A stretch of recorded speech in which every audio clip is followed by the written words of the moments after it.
Hello everyone, I am Alyan Fiverrwala and today I am with Sir Ron. Sir Ron is a retired physicist and engineer with an impressive career spanning roles at Cisco Systems, MIT, Draper Labs, and RTX. After working in high tech, Saron embarked on completely different path, focusing on ancient technology of the mind. So, welcome, sir, and how are you?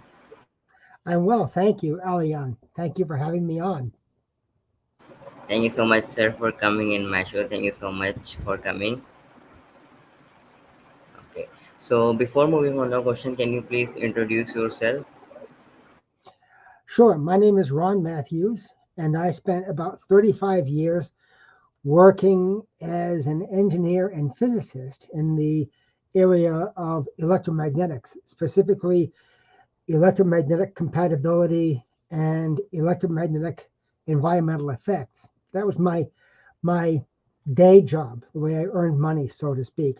My passion was always the pursuit of understanding our non-physical system. And I did that through the martial arts, where I became introduced to the idea of what you might call prana, what the Chinese might call qi, and that those two areas of endeavor collided in my life about 30 years ago.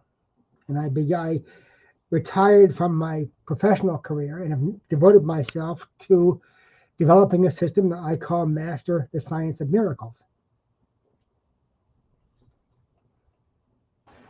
All right. So, can you explain what the master, the science of miracles system is, and what inspired you to create it?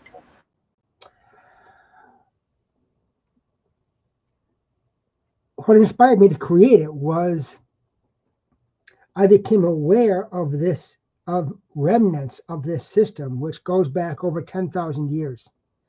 And in being made aware of people who had gone before me who had been investigating this system, as I began to research it and try to apply it, hold on one second.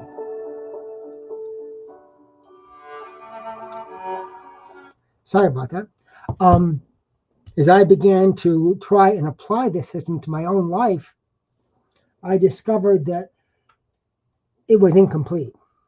And so the areas where I found wanting were areas where there was not an understanding of the application of this internal energy that we all possess. All of us do. It's what makes us alive. It animates all life in the universe.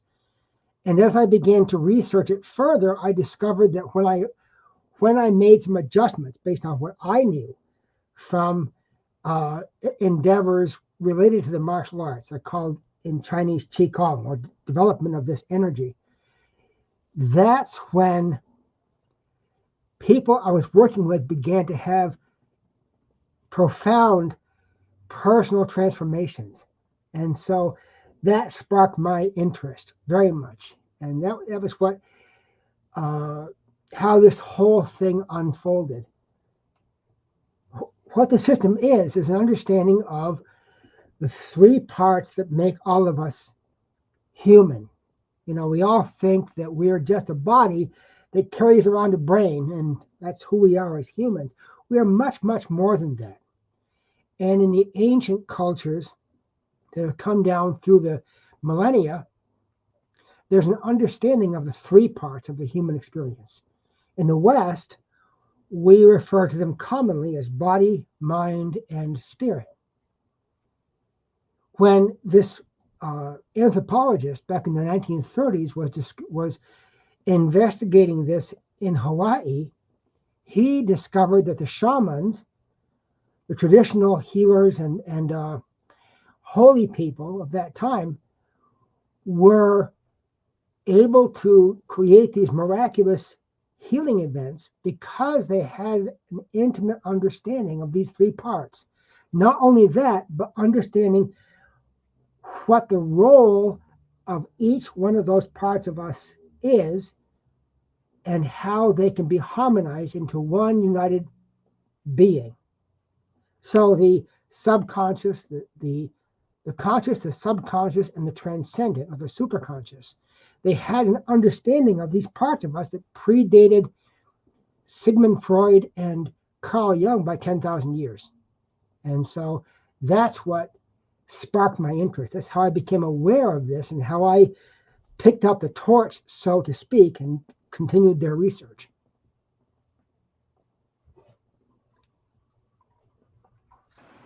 All right, sir. Thank you so much for your wonderful answer.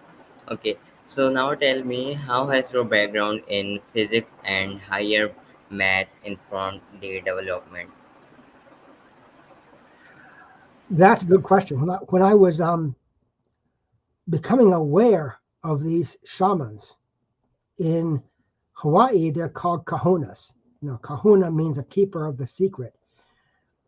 I discovered that they had an understanding of what we now know as the quantum entanglement theory,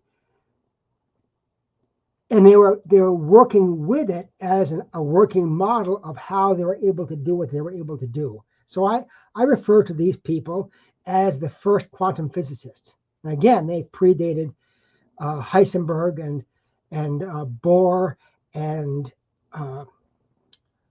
the fathers of quantum physics, Planck, Einstein, by centuries, by thousands of years. And so, in understanding how they were using what we have just discovered, when I say we, I mean us in the science community over the past 30 years or so, they were able to manipulate these elements of the human experience to produce these amazing transformations in people and in the environment as well.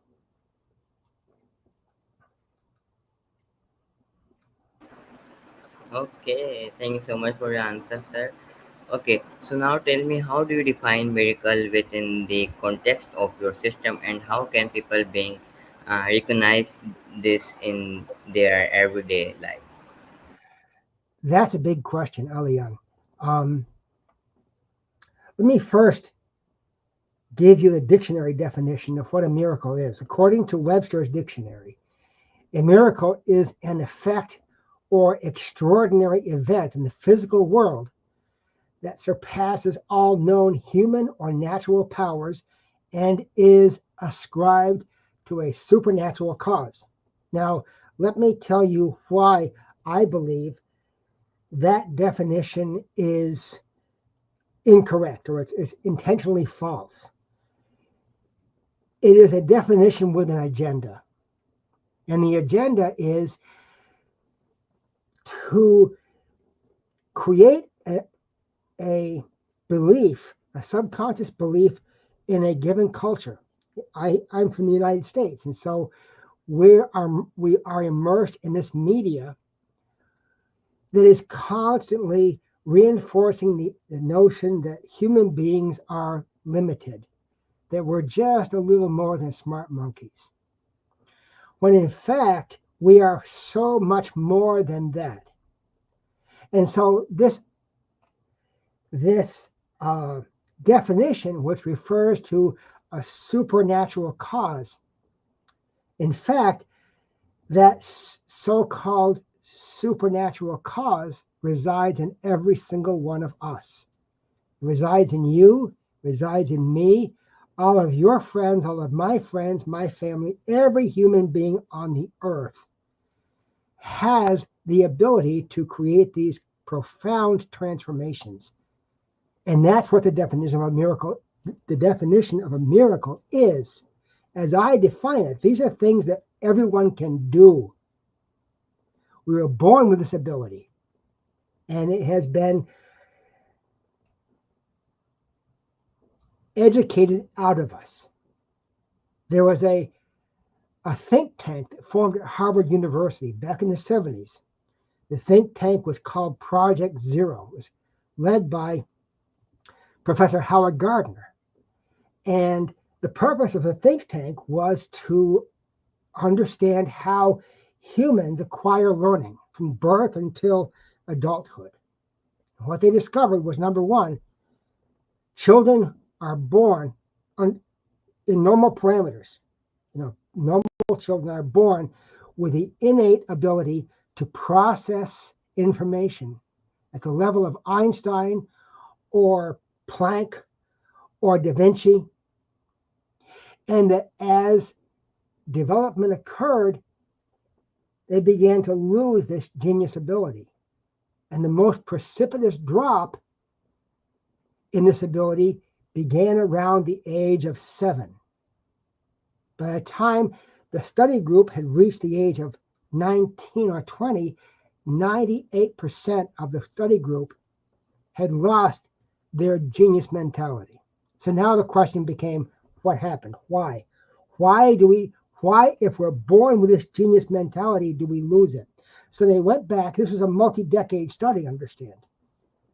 They went back, and what they discovered was it was our Western education system. I can't speak to yours. I'm an American. So the Western American education system was the culprit for why we lost our genius mentality. And specifically because in our education system, the focus is almost entirely on so-called left brain learning. That's learning that is linear. It uses logic. It uses reasoning. It is constrained by the 5 physical senses, as opposed to so-called right brain learning, which is learning which includes the arts, poetry, music, things that involve our intuitive senses. And speaking of which, some of our most brilliant scientists, Einstein in particular, were also extremely intuitive. Now, Einstein himself said, imagination is more important than knowledge. And so I hope I answered your question, but that's my understanding of what it means to be miraculous, to reclaim this ability to convert or transmute our thoughts into our physical reality. And that's what the Master the Science of Miracles program is intended to do. That's what it does.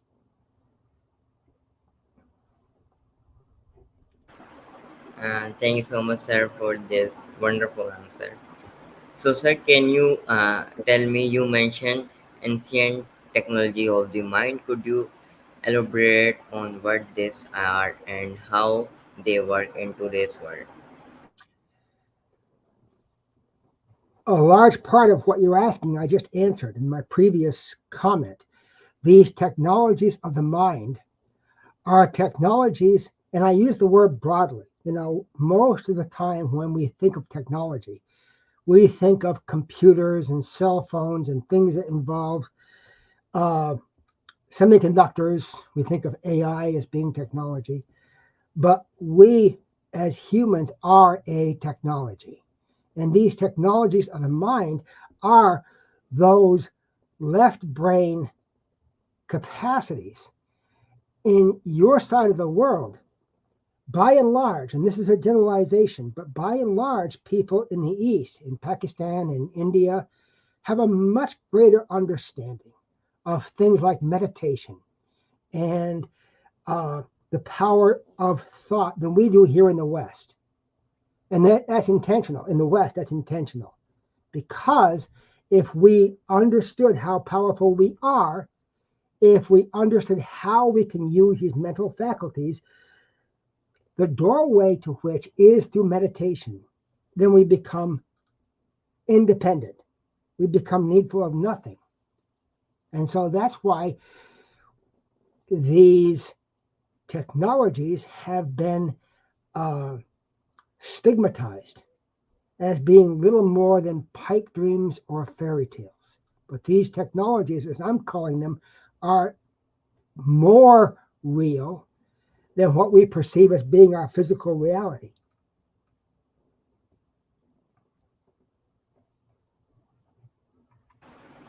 Wonderful, sir.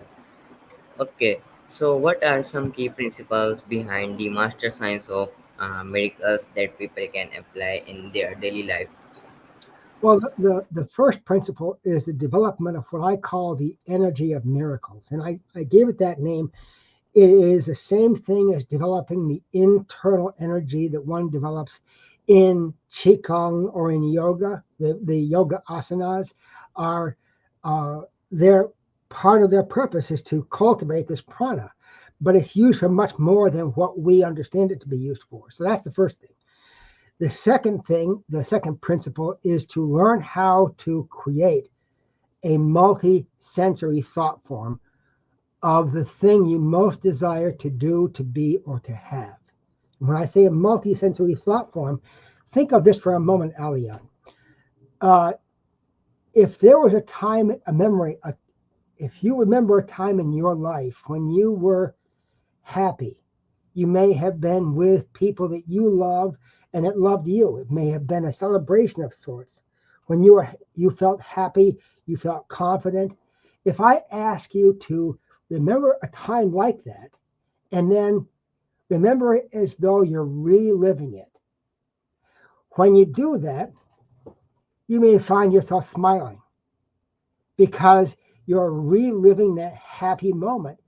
So those feelings of happiness, of gratitude, of joy, those are as much a part of you and me as our eyes, our nose, our fingers, our toes. And as such, we can choose to experience them anytime we decide to. Okay, that's one thing. Now, if you were to create what I call a memory from the future of what your life will be like when you have achieved whatever it is you desire to do, to be, or to have, and then create a mental picture or a mental video of your life when you have achieved that. And as you're watching that mental video, what I call a memory from the future, you enter it just the same way you entered your memory. The pleasant memory from the past, you go back, you associate into this image of how your life will be, and you experience those same emotions, the happiness, the joy, the confidence that you had before. You experience them as you are creating this mental video of your life as it's going to be. When you do that and you combine that mental video with the energy you develop through the process that I teach, that's the secret sauce. That is the thing that begins the process of your thought form to become your physical reality. So that, in a nutshell, is the whole Master the Science of Miracles process. And there are many more parts to it, but that basically is the whole process.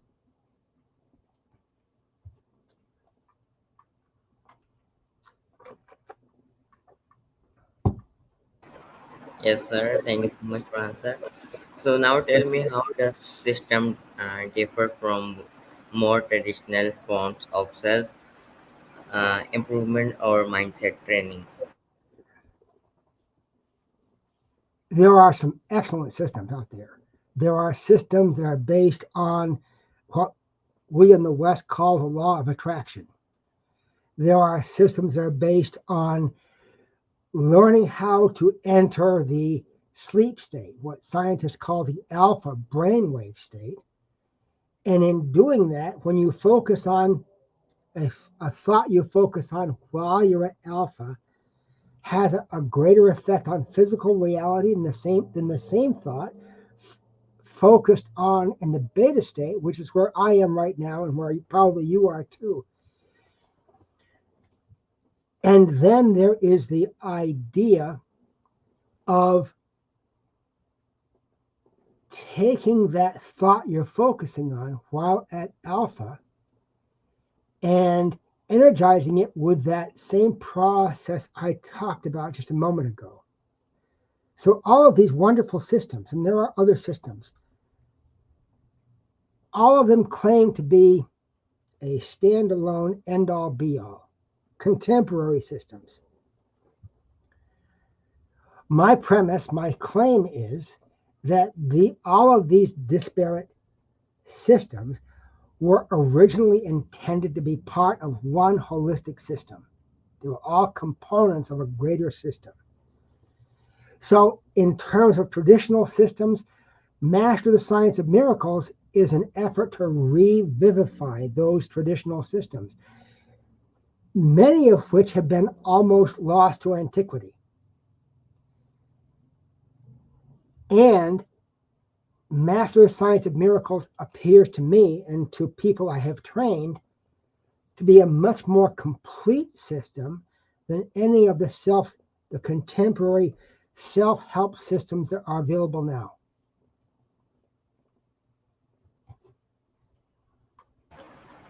Okay, thank you so much for answer, sir.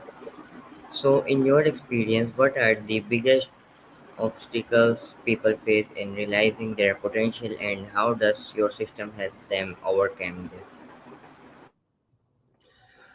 The biggest obstacles are things like self-doubt and things like feeling unworthy. And I have a process I call the personal demon demolisher. When I talk about demons, I'm not talking about evil creatures with horns or anything like that. These demons are things that we all carry around, and they are the feelings of unworthiness. They are self-doubt. They are fear is a big one. Fear. Um, all of these things which we experience, which come up, those are the biggest obstacles, and they are solvable. Many people believe that they are controlled by their emotions, and I say no. You don't have to be. You can use your emotions as a tool. So as you're going through my process or any process really that challenges you or guides you towards creating a life for yourself larger than the life you have now, maybe even larger than the lives of members of your family, that will begin to cause a state called cognitive dissonance. Cognitive dissonance is a feeling of anxiety or a feeling of uh, tension. And it occurs whenever we do or say or act in such a way that violates any of our subconscious beliefs and values. And these subconscious beliefs and values were programmed into us from birth right through the present time. And so those are the biggest obstacles. And then once you recognize them, seeing them for what they are, and then using a process like the uh, personal demon demolisher to clear them away because they are not part of you. They're something that was programmed into you. And so our own self-doubt, our own limiting beliefs, our own fears, that's the biggest obstacle.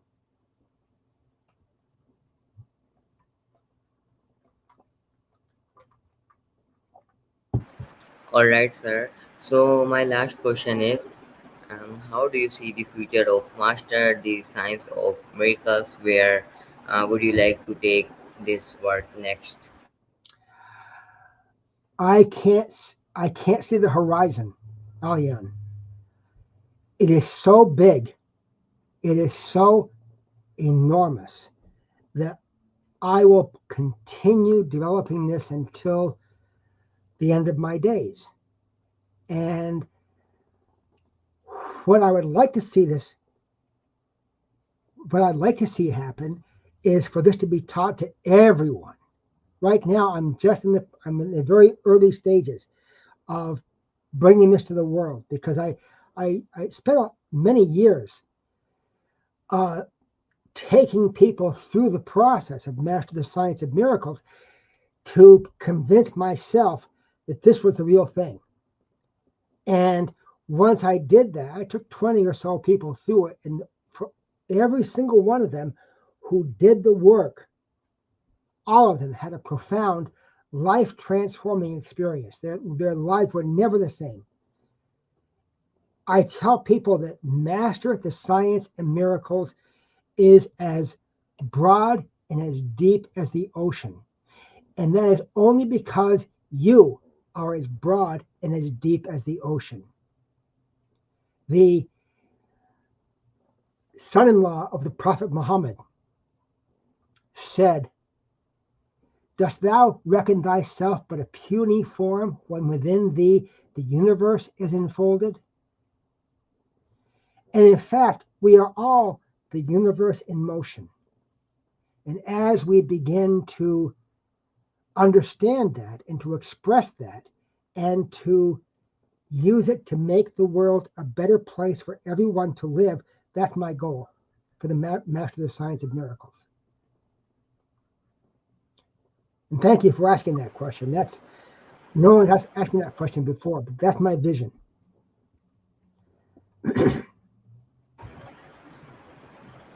All right, sir. Thank you for sharing your fantastic journey and deep insight into the power of the mind. Your wisdom and unique perspective have given us much to think about, and we are grateful for the opportunity to learn from you. Thanks so much, sir. Well, thank you, Alyan. It's been a pleasure. And I wish you all the blessings, all the good fortune. Thank you so much, sir.